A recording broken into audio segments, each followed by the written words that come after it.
नमस्कार दोस्तों, स्वागत है आपका आपके प्यारे से YouTube channel A to Z education Adda में। तो दोस्तों, जैसा कि आपका सी टेट का एग्ज़ाम जुलाई से अगस्त के बीच में प्रस्तावित होना है और उसके लिए हम लोग यहाँ पे आपके लिए सब्जेक्ट वाइज क्वेश्चन की बात कर रहे थे। और आज की इस वीडियो में हम आपके सीडीपी यानी बाल विकास के 30 महत्वपूर्ण प्रश्नों पर चर्चा करेंगे, जो कि आपका सीरीज 7 होने वाला है और आपके सी टेट और बाकी अन्य टीचिंग एग्जाम के लिए बहुत ही इंपॉर्टेंट होने वाला है। ठीक है, बाकी सब्जेक्ट्स की वीडियो आपको नीचे डिस्क्रिप्शन में प्लेलिस्ट के साथ लिंक मिल जाएगा, वहाँ से जाके आप वो वीडियोस भी देख सकते हैं। और अगर आप इसकी पीडीएफ डाउनलोड करना चाहते हैं तो नीचे डिस्क्रिप्शन में मेरे टेलीग्राम चैनल का लिंक मिल जाएगा, वहाँ से जाके आप सारे सब्जेक्ट्स की वीडियो के पीडीएफ और इसकी भी पीडीएफ डाउनलोड कर सकते हैं। ठीक है, और बाकी जो भी भाई लोग मेरे चैनल पर नए हो प्लीज़ वो चैनल को सब्सक्राइब कर लें, ताकि ऐसी आगे आने वाली वीडियोस उनको तुरंत तुरंत मिलती रहे। चलिए वीडियो को शुरू करते हैं।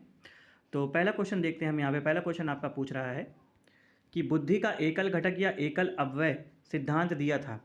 तो जो बुद्धि का एकल घटक या एकल अव्यय का जो सिद्धांत था वो किसने दिया था, आपसे ये पूछ रहा है। तो जो सिद्धांत दिया था वो आपका दिया था एल्फ्रेड बीने ने, यानी ऑप्शन नंबर सी इसका करेक्ट आंसर हो जाएगा। क्वेश्चन नंबर 2 देखते हैं। यहाँ पे पूछ रहा है, क्वेश्चन नंबर 2 कह रहा है कि बहिर्मुखी प्रवृत्ति के व्यक्ति होते हैं। तो चाहे बहिर्मुखी के व्यक्ति के जो प्रवृत्ति के जो व्यक्ति होते हैं वो कौन होते हैं, वो होते हैं सामाजिक एवं मित्रतापूर्ण व्यवहार वाले, यानी ऑप्शन नंबर ए इसका करेक्ट आंसर हो जाएगा। अगला क्वेश्चन देखते हैं। क्वेश्चन नंबर 3 आपसे पूछ रहा है कि सामाजिक पैमाने की विधि के अनुसार इनमें से सुपरस्टार अति मानव वह होता है जिसे, तो वो कौन सा होता है, वह आपका होता है ज़्यादातर लोगों द्वारा चयन किया जाता है। ठीक है, वो होता है, यानी ऑप्शन नंबर ए इसका करेक्ट आंसर हो जाएगा।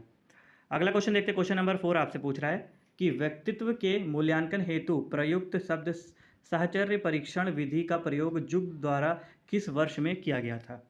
तो वो वर्ष कौन सा था, आपसे ये पूछ रहा है। तो जो वो वर्ष था वो आपका था 1910, यानी ऑप्शन नंबर डी इसका करेक्ट आंसर हो जाएगा। अगला क्वेश्चन देखते हैं। क्वेश्चन नंबर 5 आपसे पूछ रहा है कि लंबाई, भार, त्वचा का रंग, पैर, आँखों एवं बालों के रंग के विविधता तथा विचलन को कहते हैं। तो इसको हम क्या कहते हैं, इसको हम कहते हैं भौतिक अंतर, यानी ऑप्शन नंबर डी इसका करेक्ट आंसर हो जाएगा। नेक्स्ट क्वेश्चन देखते हैं। क्वेश्चन नंबर 6 आपसे पूछ रहा है कि इनमें से किसे घटक के प्रभाव से शैक्षणिक पिछड़ापन नहीं उत्पन्न होता है। तो कौन सा घटक है, वो है परिवार का पेशा, यानी ऑप्शन नंबर सी इसका करेक्ट आंसर हो जाएगा। अगला क्वेश्चन देखते हैं। क्वेश्चन नंबर 7 आपसे पूछ रहा है यहाँ पे कि समान आयु वर्ग से संबंध अन्य सहपाठियों से जब किसी छात्र की तुलना की जाती है तो उसमें एक स्पष्ट शैक्षणिक कमी यानी त्रुटि दृष्टिगोचर होती है, ऐसे बच्चे को कहते हैं। तो ऐसे बच्चे को हम क्या कहेंगे दोस्तों, तो ऐसे बच्चे को हम कहेंगे पिछड़ा बालक, यानी ऑप्शन नंबर 20 का करेक्ट आंसर हो जाएगा। अगला क्वेश्चन देखते हैं। क्वेश्चन नंबर 8 आपसे पूछ रहा है कि किसने ये कहा है कि सृजनशील मानव मस्तिष्क द्वारा संबंधों को रूपांतरित करके नई विषय वस्तु का रचनात्मक सृजन कर नए अंतः संबंधों का विकास करने की शारीरिक का पर्याय है। तो ये किसने कहा है दोस्तों, तो ये जो कहा है वो आपका कहा गया है स्किनर के द्वारा, यानी ऑप्शन नंबर सी इसका करेक्ट आंसर हो जाएगा। अगला क्वेश्चन देखते हैं। क्वेश्चन नंबर यहाँ पे 9 पूछ रहा है कि आईपीसी का पूरा अर्थ क्या होता है। तो आईपीसी का जो पूरा अर्थ होता है वो आपका होता है भारतीय दंड संहिता, यानी ऑप्शन नंबर 20 का करेक्ट आंसर हो जाएगा। अगला देखते हैं। क्वेश्चन नंबर 10 आपसे पूछ रहा है कि बालक का प्रारंभिक विकास मुख्यतः किस पर निर्भर होता है। ठीक है, तो जो निर्भर होता है वो बालक का प्रारंभिक विकास मुख्यतः माता पिता पर निर्भर होता है, यानी ऑप्शन नंबर ए इसका करेक्ट आंसर हो जाएगा। क्वेश्चन नंबर 11 देखते हैं। क्वेश्चन नंबर 11 पूछ रहा है कि सामान्यतः ये देखा जाता है कि बच्चा थोड़े बहुत मायनों के में अपने माँ बाप से भिन्न होता है, इसे किसके आनुवंशिक नियम के जरिए विश्लेषण किया जा सकता है। तो कौन से नियम के जरिए इसको विश्लेषण किया जाता है, आपसे यहाँ पे ये पूछा जा रहा है। तो इसका जो आंसर हो जाएगा वो आपका हो जाएगा विवेक के द्वारा, यानी ऑप्शन नंबर ए बी इसका करेक्ट आंसर हो जाएगा। ठीक है, क्वेश्चन नंबर 12 देख लेते हैं। 12 पूछ रहा है आपसे कि किसी जिज्ञासु छात्र को प्रेरित करने में निम्न में से कौन सा एक कारगर उपाय है। तो कौन सा है, वो है आपका प्रशंसा द्वारा, यानी किसी छात्र की अगर आप प्रशंसा करेंगे तो वो आपका जिज्ञासु छात्र प्रेरित होगा, यानी ऑप्शन नंबर 20 का करेक्ट आंसर हो जाएगा।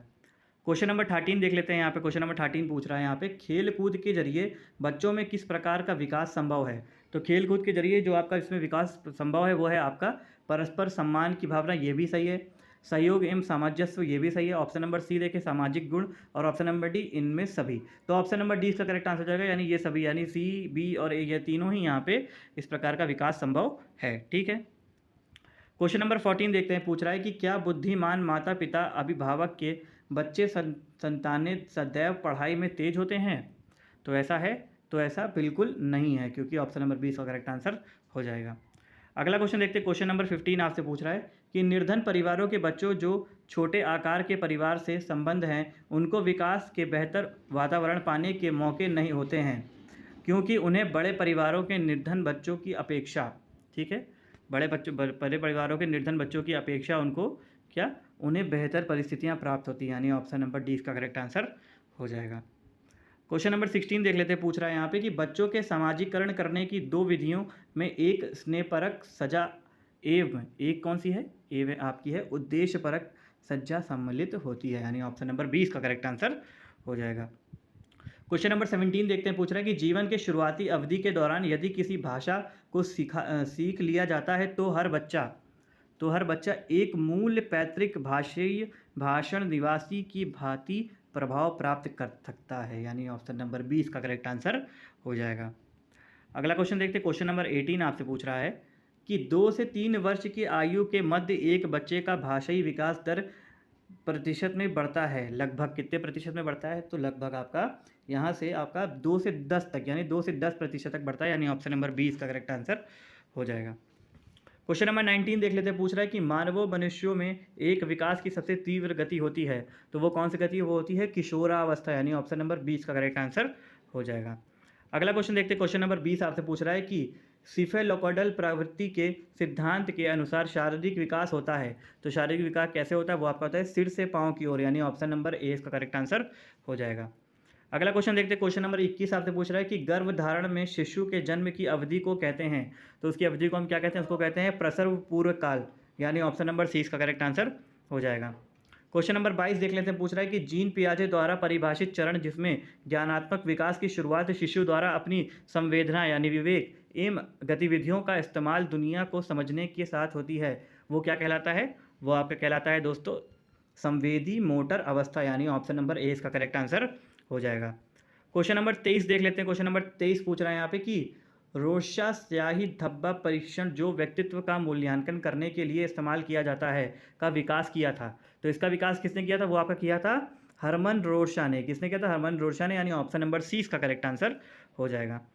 क्वेश्चन नंबर 24 देख लेते हैं, यहाँ पे पूछ रहा है कि बहुबुद्धि का सिद्धांत किसने दिया था, ठीक है, तो जो बहुबुद्धि का सिद्धांत था वो आपका किसने दिया था, तो वो आपका दिया था यहाँ पे ऑप्शन नंबर सी इसका करेक्ट आंसर हो जाएगा कि हॉवर्ड गार्डनर ने दिया था, यानी ऑप्शन नंबर सी इसका करेक्ट आंसर। ठीक है, क्वेश्चन नंबर 25 देखते हैं, यहाँ पे पूछ रहा है कि अपने आसपास के वातावरण यानी माहौल के साथ सामंजस्य बैठाने या ढालने की क्षमता से बुद्धिमत्ता का संबंध जोड़ने वाला मनोवैज्ञानिक था, तो वो मनोवैज्ञानिक कौन सा था आपसे पूछ रहा है, यानी जो वो था वो आपका जीन पियाजे थे, यानी ऑप्शन नंबर ए इसका करेक्ट आंसर हो जाएगा। अगला क्वेश्चन देखते हैं, क्वेश्चन नंबर 26 पूछ रहा है कि थॉर्नडाइक का सिद्धांत इनमें से किस वर्ग के तहत सूचीबद्ध किया जाता है, तो जो थॉर्नडाइक का सिद्धांत है वो किया गया था आपका व्यवहारिकता का सिद्धांत, यानी ऑप्शन नंबर ए इसका करेक्ट आंसर हो जाएगा। क्वेश्चन नंबर 27 देख लेते हैं, पूछ रहा है यहाँ पे कि ध्वनि की गति के अनुक्रम एवं उसकी संरचना को विनियमित करने के नियमों से संदर्भित भाषा का घटक अव्यय कहलाता है, ठीक है, तो ध्वनि उच्चारण विज्ञान, ये क्या होता है, ध्वनि उच्चारण विज्ञान, यानी ऑप्शन नंबर सी इसका करेक्ट आंसर हो जाएगा। क्वेश्चन नंबर 28 देख लेते, पूछ रहा है कि इनमें से कौन सी ग्रंथि पीयूष ग्रंथि का नियंत्रित करती है तथा इस प्रकार की शरीर की सामान्य तथा अनुपातिक विकास को प्रभावित करती है, तो वो कौन सी ग्रंथि होती है, वो आपकी होती है या यौन ग्रंथि, थायराइड ग्रंथि या मूत्र ग्रंथि, या इनमें से कोई नहीं, तो जो ग्रंथि होती है वो आपकी होती है इनमें से कोई नहीं, यानी ऑप्शन नंबर डी इसका करेक्ट आंसर हो जाएगा। क्वेश्चन नंबर 29 देख लेते, पूछ रहा है कि इनमें से कौन सी प्रकृति भावनात्मक विकास से संबंधित नहीं है, तो कौन सा नहीं है, वो है आपका भावनाओं का प्रस्फुटन जन्म के साथ होने लगता है, यानी ऑप्शन नंबर डी इसका बी इसका करेक्ट आंसर हो जाएगा। क्वेश्चन नंबर 30 देखते हैं और आज का हमारा लास्ट क्वेश्चन, एक शिशु का सामाजिक विकास निर्भर होता है, तो जो एक शिशु होता है उसका सामाजिक विकास किस पर निर्भर होता है, वो आपका निर्भर होता है ऑप्शन नंबर डी देखें तो उपरोक्त सभी पर, यानी ऑप्शन नंबर ए बी और सी ये तीनों पर निर्भर करता है यहाँ पे एक शिशु का विकास। ठीक है, तो ये थे आपके CDP यानी बाल विकास के कुछ 30 महत्वपूर्ण प्रश्न जो आपके TTET और बाकी यानी टीचर एग्जाम के लिए बहुत ही महत्वपूर्ण होने वाला है।